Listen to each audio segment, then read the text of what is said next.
फिनाज, अब से कुछ देर पहले जो जानकारी मिली है उसके मुताबिक ये बड़ी खबर इंडिया टीवी अपने दर्शकों को सबसे पहले दे रहा है कि राम जन्मभूमि ट्रस्ट की तरफ से जो आवेदन दिया गया है उसके बाद ये एफआईआर दर्ज करवाई गई है अयोध्या के थाने में। और सबसे इम्पोर्टेंट बात यह है कि लगातार ये बात कही जा रही थी कि इस पूरे मामले में ट्रस्ट की तरफ से जो एफआईआर की प्रक्रिया है वो क्यों नहीं की गई है। तो कम से कम जो एसआईटी की जांच हो रही थी, इनिशियल रिपोर्ट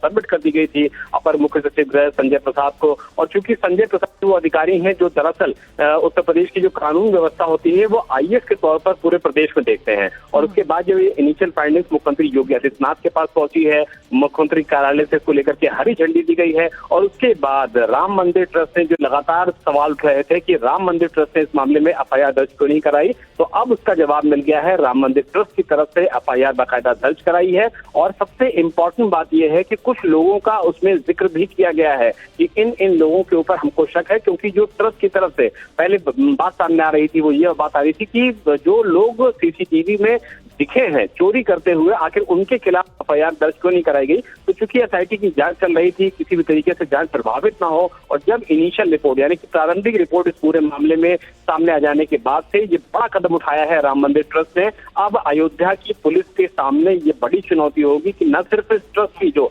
एफआईआर दर्ज करवाई है इस पूरे मामले की इन्वेस्टिगेशन करे, बल्कि उन कल्प्रिट्स को, उन दोषियों के खिलाफ न सिर्फ एफआईआर दर्ज करने के बाद लीगल एक्शन लें जो दरअसल इस पूरी बड़े चढ़ावा चोरी के प्रति न सिर्फ जिम्मेदार है, बल्कि ऐसे लोगों के खिलाफ और भी कार्रवाई करने की जरूरत है जो दरअसल इस पूरे मामले में न सिर्फ दोषी हैं बल्कि इनिशियल जो सबूत है वो भी उनके खिलाफ मिला हुआ है। जी मैं आपसे ये भी जानना चाहूंगी विशाल कि क्या कुछ नाम, जैसा आपने कहा कि बाकायदा शिकायत में लिखा गया है, तो क्या कुछ नाम, कोई अमाउंट, कोई स्पेसिफिक शिकायत जो है वो दी गई है इस एफआईआर में, कुछ उसकी डिटेलिंग अभी मिल पाई या अभी बहुत जल्द है?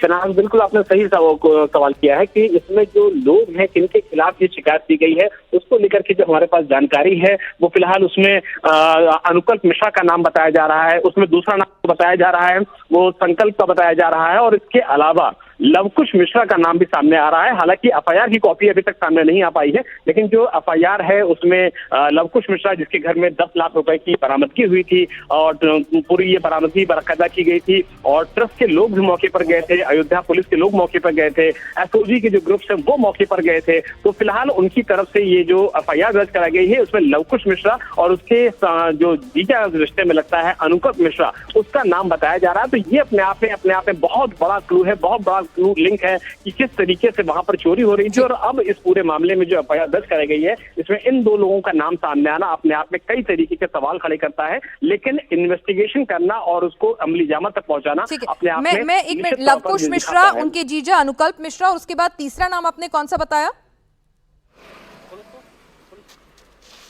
विशाल? आपको क्या मेरी आवाज जी आ रही है? आपने एक नाम बताया लवकुश मिश्रा जिनके घर से पैसा बरामद हुआ था, उसके बाद उनके जीजा अनुकल्प मिश्रा, तीसरा नाम भी आपने एक लिया था वो मैं सुन नहीं पाई, एक बार दोबारा दोहराएंगे?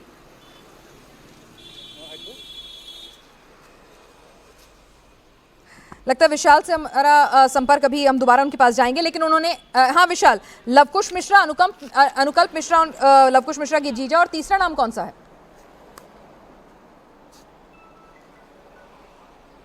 देखिए पिनाज, इसमें जो पहला नाम आया है वो लवकुश मिश्रा का नाम सामने आया है। दूसरा नाम जो उसके बहनोई हैं अनुकल्प मिश्रा, उसका नाम सामने आया है, क्योंकि जो 10 लाख रुपए की बरामदगी की गई थी ट्रस्ट की तरफ से, अयोध्या पुलिस की तरफ से, वो लवकुश मिश्रा के घर से की गई थी। और उसके बाद ये जानकारी मिली थी कि संकल्प मिश्रा, जो इसमें लवकुश मिश्रा है, उसका जो बहनोई है अनुकल्प मिश्रा, उसके यहाँ भी काफ़ी ज़्यादा प्रॉपर्टीज़ बनाई गई थी और ब्रेक की गई थी। और उसके बाद इस पूरे मामले में ये भी बात सामने आ रही थी कि अनुकल्प मिश्रा ने कुछ पैसों को अपने दूसरे रिश्तेदारों को दे दिया है। और ऐसे में जो पुलिस के सामने चुनौती थी वो यही थी कि उन दूसरे रिश्तेदारों तक भी पहुंचे। हालांकि जो नाम है वो बहुत ज़्यादा भी स्पष्ट नहीं हो पाया है, लेकिन एक तीसरे रिश्तेदार के बारे में बताया जा रहा है कि उसकी इन्वॉल्वमेंट भी इस पूरे मामले में सामने आई है, जिसमें लवकुश मिश्रा, अनुकल्प मिश्रा और एक रिश्तेदार के बारे में बात सामने और आ रही है। हालांकि उसका नाम बहुत ज़्यादा भी स्पष्ट नहीं हो पाया है, लेकिन लवकुश मिश्रा वो कड़ी दरअसल बनता हुआ नजर आ रहा है इस पूरे मामले में, जिसने इस पूरे मामले में न सिर्फ चोरी की घटना को